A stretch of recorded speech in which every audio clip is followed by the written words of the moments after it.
उन्हें छू लीजिए, आपका लहू का मसा करना खुदा। खुदा आप जब आपके पासवान आज के वचन को लेके खड़े होते खुदा, मैं प्रार्थना कर लेती हूँ उनके खुदा, उनके सिर से लेके बाल तक, पैर के नाखून तक आपकी लहू का मसा कर दी खुदा। जो वचन को लेके यहाँ पर खड़े होते खुदा, ताकि हम अपने मनों को खाली कर देने वाले हो सके और एक मन और एक चित्त होकर आपके वचन पर कान लगाने वाले हो सके खुदा। ना केवल उस वचन को सुनने वाले हो सके, पर अपने जीवन में ग्रहण करने वाले हो सके खुदा।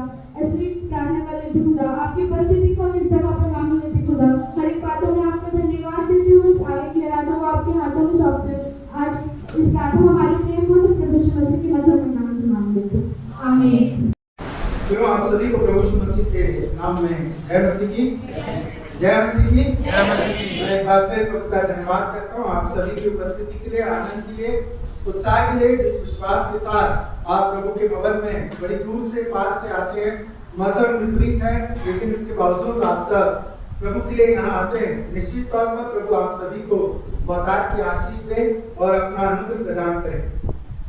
आज की सुबह ध्यान और मनन के लिए जो पवित्र धर्मशास्त्र का पाठ चुना गया है वो दूसरा पत्रस और उसका तीसरा अध्याय और उसकी 14 पद से लेकर 18 पद यहाँ पर महत्वपूर्ण रखी गई है आज के ध्यान और मनन के लिए, जिसमें महत्वपूर्ण पद 18 पद जो है मेरे और आपके जीवन के निमित्त प्रोत्साहन के रूप में रखी गई है कि हमारे प्रभु और उद्धारकर्ता यीशु मसीह के अनुग्रह और पहचान में बढ़ते जाओ। हमारे प्रभु यीशु मसीह और उद्धारकर्ता मसीह के अनुग्रह और उसकी पहचान में बढ़ते जाओ। मेरे और आपके जीवन के लिए एक लक्ष्य आज की सुबह परमेश्वर के वचन के द्वारा निर्धारित किया गया है कि मैं और आप क्या करें, प्रभु की पहचान में और उसके अनुग्रह में हम क्या करें, अपने आप को आगे बढ़ाएं। कई बार हम संसार में देखते हैं सृष्टि का नियम है, जो चीज बढ़ती है, जो जीवित होती है, वही चीज जो है बढ़ती है ना। अगर पेड़ पौधा बढ़ेगा नहीं तो वो सूख करके समाप्त हो जाएगा, है ना। हमारी आयु अगर बढ़ेगी नहीं, रुक जाएगी, तो हम उसका क्या हुआ कि हम मृत्यु को प्राप्त हो। तो इस सृष्टि का नियम है, जो भी चीज इस संसार में सृष्टि में पाई जाती है उसके लिए परमेश्वर ने निर्धारित किया है कि वो हर एक चीज जो है वो बढ़ने पाए। लेकिन जब मैं और आप मसीह जीवन में बढ़ने की बात करते हैं, मसीह विश्वास में बढ़ने की बात करते हैं, तो उसमें बहुत सी चीजें जो है बड़ी महत्वपूर्ण हो जाती है। वो चाहे मेरा और आपका व्यक्तिगत जीवन हो, चाहे फिर वो आध्यात्मिक जीवन हो, चाहे फिर वो हमारा संसारिक या पारिवारिक जीवन हो, सारी बातें जो है मेरा और आपके बढ़ने के लिए या पहचान में आगे कदम बढ़ाने के लिए महत्वपूर्ण हो जाती है। केवल चर्च आ जाने से, गीत गा लेने से, प्रार्थना कर लेने से, वचन सुनने या सुना लेने से मैं और आप अपने आप को मसीह पहचान में स्थिर या बढ़ा हुआ महसूस नहीं कर सकते। लेकिन बहुत सी बातें मुझे और आपको जीवन में सोचनी और समझनी है, चाहे वो विश्वास के द्वारा हो, चाहे वो फिर कर्मों के द्वारा हो।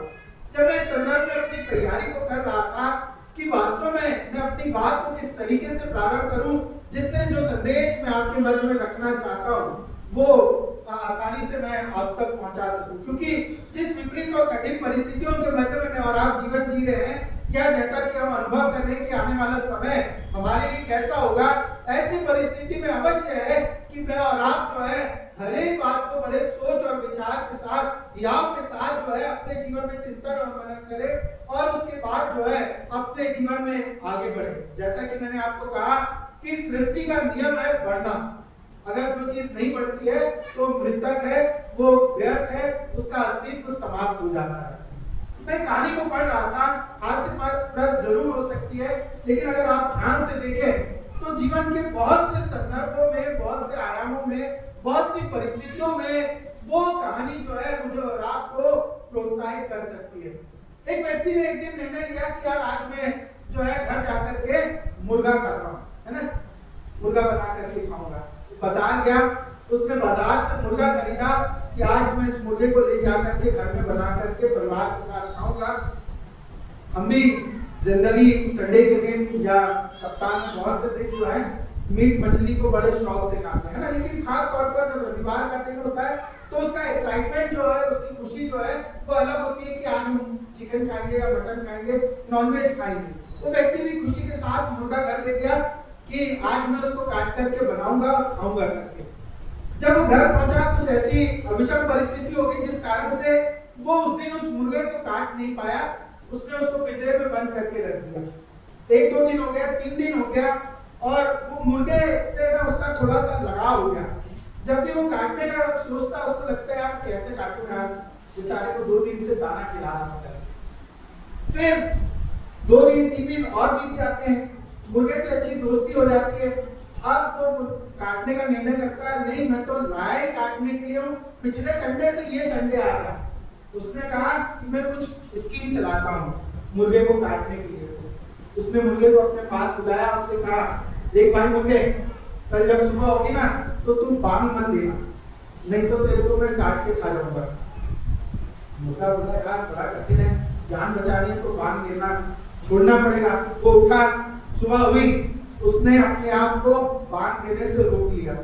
लेकिन बांध देने से पूर्व, जिन लोग मुर्गा मुर्गी को पालते जानते हो, मुर्गा बांध देने से पहले अपने पर फड़फड़ाता है, अपने हाथ पांव सीधे करता है, गर्दन उठाता है और तब बांध देता है। उसने बांध ना देकर के बाकी सारा प्रोसेस अपना पूरा किया, गर्दन उठाई, पंख फड़फड़ाए, हाथ पांव सीधे किए और बांध नहीं दिया। आदमी बोला यार ये तो आज बच गया। उसने कहा ठीक है। दूसरे दिन फिर उसने मुर्गे के सामने शर्त रखी कि तू अब गर्दन उठाएगा नहीं और ना बांध देगा, नहीं तो तेरे को जान से मार दूंगा। वो बोला ठीक है। दूसरा दिन हुआ, उसने पर फड़फड़ाया, पांव सीधे किए, लेकिन ना गर्दन उठाई और ना बांध दी। आदमी बोला अरे यार ये मुर्गा तो बड़ा गजब कर रहा है। फिर उसने तीसरे दिन उससे शर्त रखी कि तू अब ना पर फड़फड़ाएगा, ना सिर उठाएगा और ना बांध देगा। मुर्गा फिर परेशानी में आ गया। उसने कहा जिंदा रहना है तो कोई बात नहीं, कॉम्प्रोमाइज तो करना पड़ेगा इतना, अगर जिंदा रहना है तो। मुर्गे ने फिर जब सुबह हुई, उसने ना पर फड़फड़ाए, ना गर्दन उठाई, ना बांध दिया और चुपचाप रहा, बैठा रहा और चुपचाप इधर उधर देखता रहा। आदमी फिर अपनी खिड़की से उसको देख करके बोला आज फिर मुर्गा बच गया। उसने शाम को मुर्गे को पकड़ा और फिर उसके सामने एक शर्त रख दी। अब तक क्या क्या शर्त हो चुकी है? बांध ना देना, गर्दन नहीं उठाना और पंख नहीं फड़फड़ाना। ठीक है। अब मुर्गे के मालिक को काटना तो था, उसको बलिदान तो उसका चढ़ाना ही था उसको। उसने उसके सामने चौथी शर्त रख दी कि कल सुबह जब मैं उठूं तो तू मुझे अंडा देगा। ठीक है। क्या शर्त रख दी? कि तू मुझे कल सुबह अंडा दे देना, नहीं तो तुझे जान से मार दूंगा। जब सुबह हुई, मुर्गा जो था बड़ा परेशान था, है ना, बड़ा तकलीफ में था। उसने मालिक आया पास में, क्या हुआ, अंडा नहीं दिया तुम्हें? तो बोला नहीं, अंडा देने का दुख नहीं है। बोले मालिक इस बात का दुख है कि मैं अंडा ना दे पाने के कारण जो है अपनी गर्दन कटा रहा हूं। ठीक है। अंडा ना दे पाने के कारण मैं अपनी गर्दन कटा रहा हूं, जो मेरे लिए शर्म की बात है। अगर मैं बांध देने के कारण गर्दन कटा लेता तो मेरे लिए बड़े खुशी का बात है। Hallelujah, hallelujah. उसने क्या कहा कि अगर मैं बांध दे देता और अपनी गर्दन कटा लेता और तब मर जाता तो मेरे लिए अच्छा रहता। कई बार जीवन में ऐसे आयाम, ऐसे निर्णय का समय आता है, आपके जीवन में ऐसी परिस्थितियां उत्पन्न होती है जहां पर आपको गर्दन कटाने का भी निर्णय लेना आवश्यक होता है ना। हम बात कर रहे हैं मसीह में बढ़ने की, उस पहचान में जो प्रभु यीशु मसीह ने मुझे और आपको प्रदान किया, वो विश्वास जो प्रभु ने मुझे और आपको प्रदान किया है, उस विश्वास की मैं और आप बात कर रहे हैं। जिस क्षेत्र को मैं सेवा देकर के आया हूँ 5-6 साल पहले, और नियमित तौर पर अभी भी वहां पर घटनाएं, विरोध जो है वहां पर चल रहा है। मुर्गे की कहानी सुनाने का तात्पर्य ये था मेरा कि वास्तव में अपनी पहचान को हमें कितनी मजबूती के साथ थामे रहना क्यों जरूरी है, क्यों आवश्यक है। आप नहीं जानते कि कल मेरे और आपके लिए जीवन में कौन सी नई शर्त आ जाए। आप नहीं जान सकते, कह सकते कि आज अगर इसने मुझे बांध देने से रोका है तो कल कहीं ऐसा ना हो कि वो आपको अंडा देने के लिए मजबूर कर दे, जो जीवन में आपके लिए बिल्कुल भी संभव नहीं है। आप बांध देने से अपने आप को रोक सकते हैं, आप गर्दन उठाने से अपने आप को रोक सकते हैं, आप अपने पंख फड़फड़ाने से अपने आप को रोक सकते हैं, अपनी आजादी को गुलामी में बदल सकते हैं। लेकिन अगर अंडा देने की बात आ गई तो वो आपके लिए संभव नहीं है, क्योंकि सृष्टि को आप सृष्टि के नियम को नहीं बदल सकते। तो वहां पर 4-5 साल पहले ना केस हुआ था। कड़ी बेड़ा गांव का हमारे क्षेत्र में अमरावती क्षेत्र पड़ता है, वहाँ बस्तर में, वहाँ पर कड़ीबेड़ा एक क्षेत्र का, वहाँ पर मसीहों पर बहुत विरोध हुआ, बहुत नाना प्रकार का वो हुआ। जब उनको वहाँ से गांव से भगा दिया गया, पूरा 2 महीना 3 महीना तक के वो जो है वहाँ पर एपिसोड चलता रहा। सारे गांव के लोग जो है टोला गांव में इधर उधर चर्चों में आकर के रहने लगे। उनको समझाने पर भी कि चलो थोड़ा सा कॉम्प्रोमाइज कर दो, कुछ वो कर लो, जब आप आराधना करते हो तो साउंड धीरे बजाओ। वहाँ पे दिक्कत इस बात से हुई थी कि जो मसीह लोग आराधना करते थे वो बड़ा चोंगा लगाकर या बॉक्स लगा करके आराधना करते थे, है ना, जिसका विरोध अन्य लोगों के द्वारा किया गया और जिसके कारण वहां पर लड़ाई का माहौल उत्पन्न हुआ। 3 महीने तक वो लोग अपने ना घर गए ना कुछ हुआ, घर सारा उनका लूट लिया गया, उनके गाय बैल बकरी सब खा करके हजम कर दिए। इवन जो पुलिस वाले वहां पर गांव में लगे हुए थे वो घर घर से मुर्गा मुर्गी पकड़ करके ला करके रोज उसकी दावत कर रहे थे। तो पूरा आधे से ज्यादा जो मसीह परिवारों के घर थे वो खाली पड़े हुए थे, उनके जानवर सब चीजें खेती बाड़ी सब ऐसे पड़ी थी। लेकिन उन्होंने जो पहचान अपने जीवन में स्वीकार की थी, जो विश्वास उन्होंने अपने जीवन में स्वीकार किया था, उससे वो लोग पीछे नहीं हटे, है ना।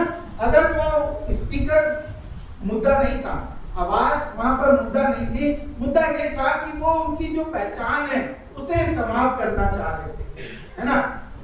वो उन्हें बढ़ने में उनके अवरोध उत्पन्न कर रहे थे।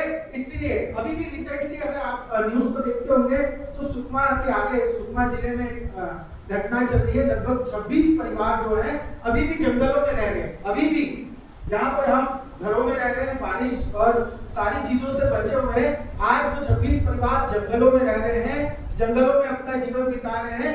लेकिन फिर भी वो अपने विश्वास में अड़िग है, मजबूत है और दृढ़ता के साथ खड़े हुए हैं, है ना।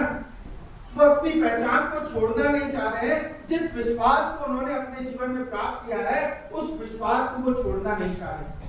मेरे प्रियो, मैं और आप जीवन में जब आनंद के साथ रहते हैं, आनंद के साथ चीजों को प्राप्त करते जाते हैं तो बहुत आसान होता है हालेलुया प्रेज द लॉर्ड बोल देना, बहुत आसान होता है परमेश्वर की महिमा कर लेना। लेकिन जीवन की कठिन परिस्थितियों में परमेश्वर ने जो विश्वास दिया है, जो पहचान दी है, ऐसे समय में अगर मैं और आप मजबूती से खड़े रहते हैं तो मैं और आप सच्चे विश्वासी कहलाते हैं। परमेश्वर का वचन बाइबल आपने बहुत सी बात पढ़ी है, बहुत से प्रचारकों के द्वारा सुना होगा कि मसीह का विश्वास ऐसे ही नहीं मिलता। कैसे मिलता है? वो सोने की तरह उसको ताया जाता है ना, उसको भट्टी में पिघाला जाता है, तो उसको हथौड़े की मार सहनी पड़ती है, नाना प्रकार के कठिन परिस्थितियों से होकर गुजरना पड़ता है, तब जाकर के मसीह विश्वासी जो है विश्वास की कसौटी पर खड़ा उतर करके परमेश्वर की महिमा का कारण बनता है। प्रभु चाहता है कि आज मैं और आप जिस विश्वास के साथ पैदा हुए थे, जिस विश्वास को लेकर के जीवन को जी रहे हैं, उस विश्वास में क्या करें? अपने आप को आगे बढ़ाएं। अगर आप पीछे मुड़ करके देखें, आपको ऐसा लगता है कि अगर हमने विश्वास के मुकाम में अगर कोई उन्नति नहीं की है तो मेरा और आपका विश्वासी कहलाना या दावा करना जो है वो सब व्यर्थ है। पतरस कहता है कि हम क्या करें? मसीह यीशु के अनुग्रह से जो हमको दया हम पर की गई है उसके पहचान में और उसके अनुग्रह में हम क्या करें? बढ़ते चले जाएं, निरंतर, है ना। उसमें निरंतरता का वर्ड इस्तेमाल किया गया, शब्द इस्तेमाल किया गया, बढ़ते चले जाएं। बढ़े स्टॉप नहीं हुआ, बढ़ते चले जाएं, यानी कंटिन्यूअस टेंस का इस्तेमाल किया गया है कि वो निरंतर जो है मुझको और आपको दिन प्रतिदिन अपने जीवन में विश्वास में और अनुग्रह में बढ़ते जाना, ताकि मैं और आप जो है प्रभु की महिमा कर सके। अनुग्रह का अर्थ वास्तव में होता क्या? कई बार जब मैं और आप अनुग्रह की परिभाषा को अपने जीवन में विचार करते हैं तो हम आशीषों के रूप में अनुग्रह को देखते हैं।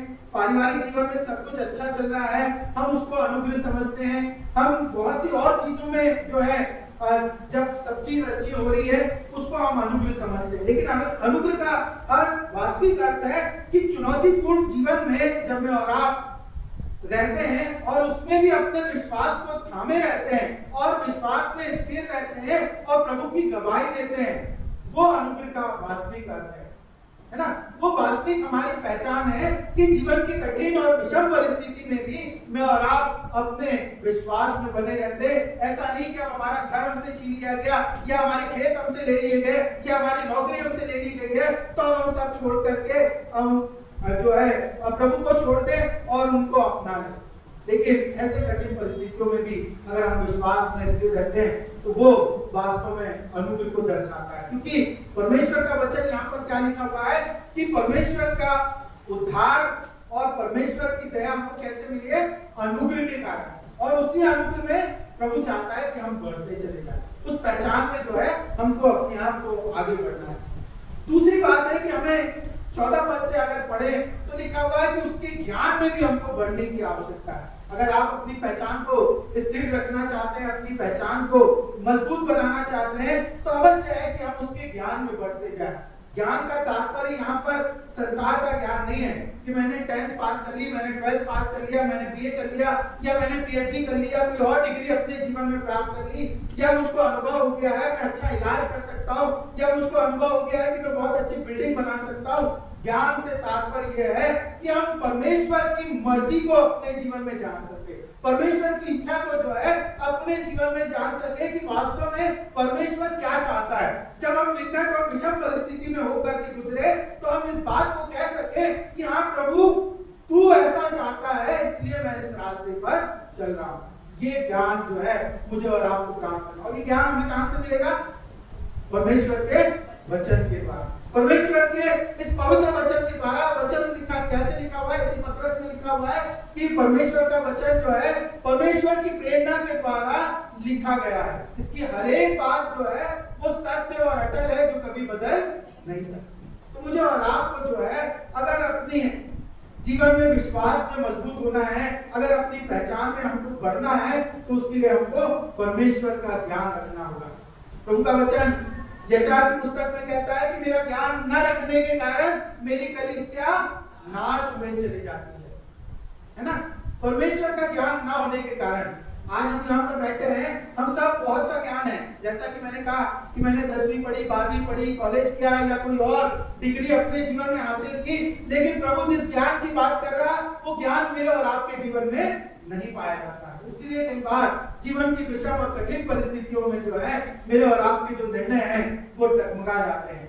मैं और आप भी उस मुर्गे की तरह जो है कई बार कॉम्प्रोमाइज कर लेते हैं। और अगर परमेश्वर का ज्ञान है तो फिर चाहे कुछ भी हो जाए, मैं और आप परमेश्वर में मजबूती के साथ खड़े रहते हैं। इस ज्ञान में केवल हमको ज्ञानवान नहीं होना है, लेकिन इस ज्ञान को भी बढ़ाने की आवश्यकता है। दिन प्रतिदिन जो है हमें इस ज्ञान में अपने आप को मजबूत बनाने की आवश्यकता है, ताकि मैं और आप जो है इस ज्ञान के माध्यम से लोगों को भी सही प्रकार से जवाब दे सके, है ना? एक उदाहरण आपने सब सुना होगा, पढ़ा होगा। यीशु मसीह जब उपवास के बाद 40 दिन 40 रात के बाद जब जंगल से बाहर आए तो उनकी किस बात की परीक्षा ली गई? इस बात की नहीं कि वो भूखे हैं, इस बात की नहीं कि वो अकेला और कमजोर हो चुका था, लेकिन इस बात की कि वो 40 दिन और 40 रात अपने जीवन में किस अनुभव को लेकर के आए, है ना? जब हम शुक्रवार को उपवास रखते हैं या 40 दिन हम उपवास रखते हैं तो हमारा ध्येय ये होता है कि शाम कब होगी। आपका तो पता नहीं, लेकिन मेरा ध्येय ये होता है कि शाम को 4 बज जाए, 5 बज जाए तो मैं थोड़ा सा नाश्ता कर लूं, मैं उपवास पूर्ण लूं, है ना? अपना अपना ध्येय, अपना अपना लक्ष्य होता है। यीशु मसीह जब बाहर निकले तो वो ज्ञान के साथ आए। न केवल उन्होंने अपने उन्नति का ज्ञान लेकर के आए, लेकिन दूसरों को बढ़ाने का ज्ञान लेकर के आए। जब शैतान के साथ उनका इनकाउंटर हुआ, आमना सामना हुआ, तो उन्होंने अपने ज्ञान की बातें जो है उसके सामने रखी और चुपचाप, वचन में लिखा हुआ है, मत्ती रचित सुसमाचार उसके 4 अध्याय में पढ़े, लिखा हुआ है कि सारी बातों को सुनकर के शैतान चुपचाप वहां से चला गया।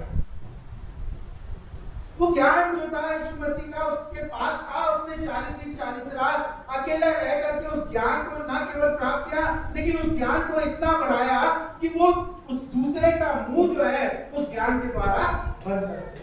अगर मैं और आप प्रभु के अनुग्रह में बढ़ना चाहते हैं, अगर मैं और आप प्रभु की पहचान में अपने आप को मजबूत करना चाहते हैं, तो मुझे और आपको केवल ज्ञान में स्थिर नहीं रहना है, लेकिन उस ज्ञान में अपने आप को आगे बढ़ाने की आवश्यकता है, ताकि समय परिस्थिति के अनुसार मैं और आप जो है उस ज्ञान का इस्तेमाल कर सकें। मेरे प्रियो, प्रभु आज की सुबह मेरे और आपके जीवन के लिए यही अपेक्षा करता है कि मैं और आप क्या करें, अपने आप को उसकी पहचान में और उसके अनुग्रह में बढ़ाएं। और ये तभी संभव है जब मैं और आप परमेश्वर के वचन में स्थिर रहें, परमेश्वर की बातों को स्थिरता के साथ पकड़े रहें। और महत्वपूर्ण बात, हमारा जीवन का सारा ध्यान, सारा लक्ष्य जो है केवल यीशु मसीह पर आधारित है। वचन उत्तरवादी पाठ के रूप में हमने पढ़ा, जैसा मसीह यीशु का स्वभाव था वैसा ही तुम्हारा भी स्वभाव हो। जो जो उसने अपने जीवन में किया, जिस प्रकार की जीवन शैली इस्तेमाल की, वो मेरा और आपके जीवन का लक्ष्य होगा। तब जाकर के मैं और आप जो है उस पहचान में, मसीह की पहचान में अपने आप को आगे बढ़ा पाएंगे। जब तक मैं और आप किसी को माफ करना नहीं सीखते, जब तक मैं और आप किसी को प्रेम करना नहीं सीखते, जब तक मैं और आप किसी की बुराई करना बंद करना नहीं सीखते, तब तक मैं और आप जो है अपनी पहचान में आगे नहीं बढ़ सकते। तब तक मैं और आप जो है परमेश्वर के उस अनुग्रह में जो उद्धार करता है प्रभु यीशु मसीह के द्वारा हमें दिया गया है, हम अपने आप को आगे नहीं बढ़ा सकते जब तक मैं और आप मसीह पर अपने ध्यान को केंद्रित ना करें। अगर आप अपनी पहचान में अपने आप को मजबूत बनाना चाहते हैं, अपने आप को उसके अनुग्रह में बढ़ाना चाहते हैं, तो उसकी महत्वपूर्ण शर्त है कि हमारे जीवन का लक्ष्य केवल प्रभु यीशु मसीह है। उसका जीवन, उसका चरित्र, उसका व्यक्तित्व जो है, उसकी पर्सनैलिटी, उसके कार्य जो है, वो मेरे और आपके जीवन में दिखाई देने चाहिए। तब जाकर के मैं और आप जो है प्रभु के अनुग्रह में और उसकी पहचान में अपने आप को बढ़ा सकते हैं। अंतिम और महत्वपूर्ण बात जो पतरस ने 19वीं पद में महिमा के साथ जो है, प्रभु की महिमा के साथ अपने वचन को उसने समाप्त किया कि युगानुयुग परमेश्वर की महिमा होती रहे, आमीन के साथ उसने इस संदेश को समाप्त किया। और महत्वपूर्ण बात यही है मेरे और आपके जीवन के लिए कि अगर हम अपने आप को मसीह में बढ़ाना चाहते हैं, उसके अनुग्रह में बढ़ाना चाहते हैं, उसकी पहचान में बढ़ाना चाहते हैं, तो मेरा और आपके जीवन से केवल और केवल परमेश्वर की महिमा हो। परमेश्वर ने मुझे और आपको इसलिए रचा है, इसलिए बनाया है कि मैं और आप क्या करें, परमेश्वर की महिमा करें।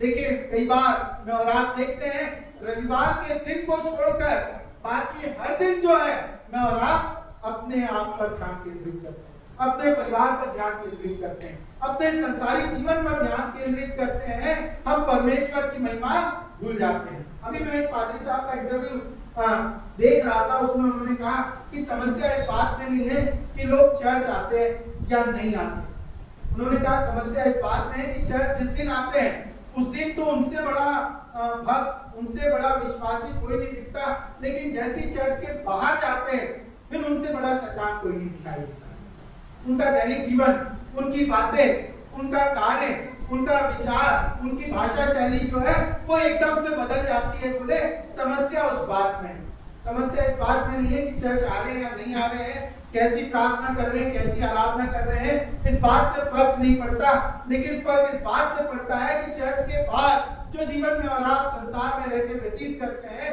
उसमें हम कैसे अपने जीवन से परमेश्वर को महिमा दे रहे हैं, वो मेरे और आपके जीवन के लिए महत्वपूर्ण है। अगर आप अपने आप को परमेश्वर के अनुग्रह में, उसकी पहचान में बढ़ाना चाहते हो, तो प्रभु का वचन मुझे और आपको सिखाता है कि मेरे और आपके जीवन से परमेश्वर के नाम की महिमा हो सके। हमारे उठना, बैठना, चलना फिरना जो है वो केवल और केवल प्रभु को भाता है। तो प्रभु मुझे और आपको ऐसी सामर्थ्य, कुव्वत और काबिलियत प्रदान करे कि मैं और आप जीवन की हर परिस्थिति में अपने आप को प्रभु के अनुग्रह में बढ़ा सके, उसकी पहचान में हम बढ़ा सके और बहुत स्थिरता के साथ अपने विश्वास में हम मजबूती के साथ खड़े रहे। प्रभु सबको ऐसी आशीष प्रदान करें, आमीन।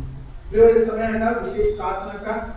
अगर आप जीवन की किसी महत्वपूर्ण चिंता को लेकर के आए हैं, अगर आप जीवन में किसी कठिन परिस्थिति का सामना कर रहे हैं, बीमारी का सामना कर रहे हैं और चाहते हैं कि प्रभु आपकी सहायता करे, तो आइए विश्वास के साथ इस पवित्र वेदी पर, जिसके लिए प्रभु ने वायदा किया है, परमेश्वर ने वचन में कहा है कि अब से मेरी आंखें, मेरे कान इस वेदी पर लगे रहेंगे। जो प्रार्थना, जो निवेदन यहाँ पे किए जाएंगे, उसे मैं स्वर्ग से सुनकर उसका उत्तर प्रदान करूंगा। आइए हम सब विश्वास के साथ अपने आप का समर्पण करने के लिए प्रभु के पास आए, प्रभु की महिमा करें, उसका धन्यवाद करें, प्रभु से प्रार्थना करें कि प्रभु हमें अपना अनुग्रह प्रदान करें। जब लोग सामने आते हैं, मैं बच्चों से, क्वायर के सदस्यों से निवेदन करूंगा, महिमा के गीत से 355 नंबर का गीत निकाल लें, इस गीत को गाने में अपना सहयोग प्रदान करें। आइए हम सब प्रार्थना के भाव में बने रहेंगे। 355 नंबर का गीत। तेरे लहू से धुलने वाला रुतबा तेरा जाने, तेरे कलाम को पढ़ने वाला जात तेरी पहचाने, तेरे लहू से धुलने वाला रुतबा तेरा जाने, तेरे कलाम को पढ़ने वाला जात तेरी पहचाने। कुदूस कुदूस कुदूस कुदूस वो ही है पाक खुदा। कुदूस कुदूस कुदूस कुदूस वो ही है पाक खुदा। लकड़ी पे लटका नासरी देने को जिंदगी, वो ही बना देने को जिंदगी। कुदूस कुदूस कुदूस कुदूस वो ही है पाक खुदा। कुदूस कुदूस कुदूस कुदूस वो ही है पाक खुदा। लकड़ी पे लटका नासरी देने को जिंदगी, वो ही बना लाज़मी देने को जिंदगी। पर्दा फटा फटी कबर की मौत पे पता पाई, कुर्बान होके तूने यीशु मेरी जान बचाई। पर्दा फटा फटी कबर की मौत पे पता पाई, कुर्बान होके तूने यीशु मेरी जान बचाई। कुदूस कुदूस कुदूस कुदूस वो ही है पाक खुदा। कुदूस कुदूस कुदूस कुदूस वो ही है पाक खुदा। लकड़ी पे लटका नासरी देने को जिंदगी, वो ही बना लाज़मी देने को जिंदगी। सब कहें। लकड़ी पे लटका नासरी देने को जिंदगी, वो ही बना लाज़मी देने को जिंदगी। दयालु पिता, एक बार फिर धन्यवाद के साथ आपके सम्मुख आते हैं। धन्यवाद करते हैं प्रभु आपके अनुग्रह के लिए, आपकी बड़ी दया और आशीष के लिए कि प्रभु आप हमसे प्रेम करते हैं और हर एक परिस्थितियों के द्वारा चाहते हैं कि प्रभु हम आपको जान सके, आपको पहचान सके और पिता आप में मजबूती के साथ आगे बढ़ सके। प्रभु हम धन्यवाद करते हैं आपके वचन के लिए जो पिता हमारी अगुवाई करते हैं और जीवन में हमें दृढ़ता के साथ खड़े होने का अवसर प्रदान करते हैं। उन्हें देख के पिता हम आपके अनुग्रह में और आपकी पहचान में अपने आप को बढ़ा सके। हमारा जीवन, हमारी बातें, हमारा व्यवहार, आचरण प्रभु आपकी महिमा और गवाही का कारण बनने पाए। धन्यवाद करते हैं प्रियों के लिए जो विश्वास के साथ, आदर के साथ प्रभु आपके सम्मुख आए। हम नहीं जानते किस प्रार्थना, किस निवेदन, किस दर्द को और किस तकलीफ और चुनौती को प्रभु आपके सम्मुख लाए, लेकिन हम प्रार्थना करते हैं कि प्रभु आप अपने वादे और प्रतिज्ञाओं को